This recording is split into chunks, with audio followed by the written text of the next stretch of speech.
Comment vous vous sentez? Seul? Oh, ça m'arrive aussi. Pourtant, vous ne serez jamais aussi seul en ce monde que celle qui naquit, vécut et mourut sans personne à qui parler.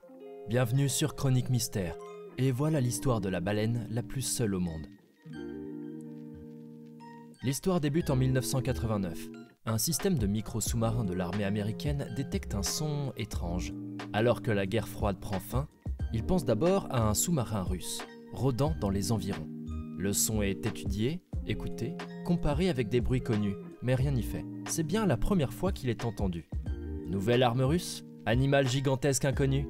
Ou simplement le crissement de la glace qui se répercute à des centaines de kilomètres?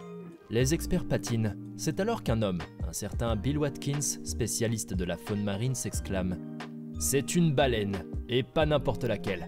Celle-ci est unique. » Une baleine avec un chant pareil? Écoutez ce son.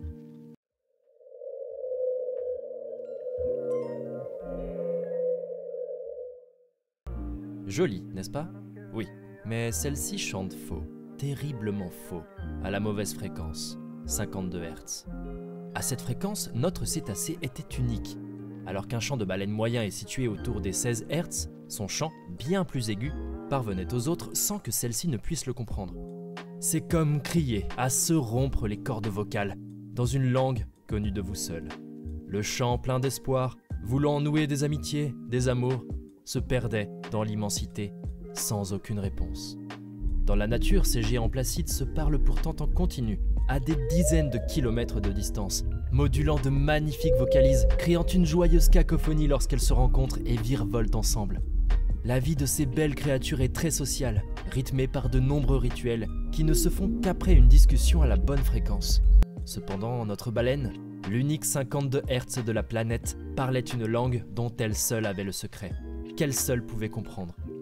Elle hurlait à plein poumon, mais personne au monde ne la comprenait. Bill se prend alors de passion pour celle qu'il nomme à présent 52 Hz. Est-ce un mâle, une femelle? De quelle espèce exactement? Quelles sont ses habitudes?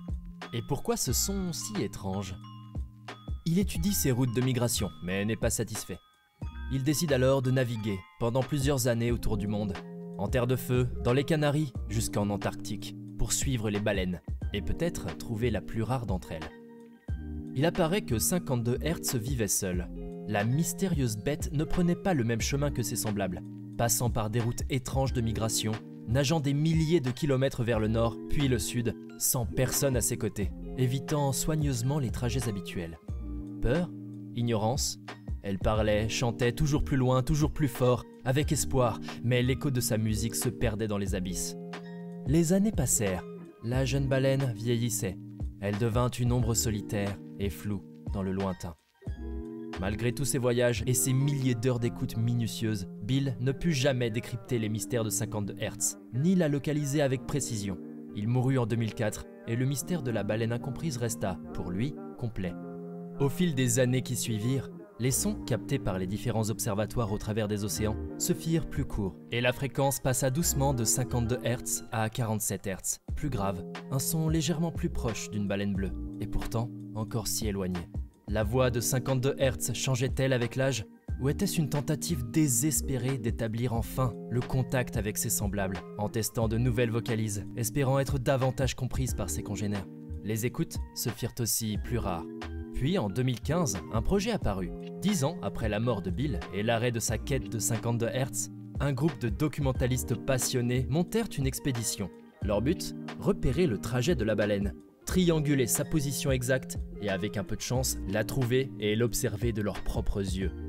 Ils partirent, ils sillonnèrent les eaux pendant longtemps, écoutant des centaines de cétacés, captant une multitude de sons, passant par des phoques, des dauphins et surtout des bateaux, élissant tout genre, activité humaine, si bruyante sous les flots. Mais pas de 52 Hz. L'expédition fut un échec. Les membres, après de nombreuses tentatives, abandonnèrent.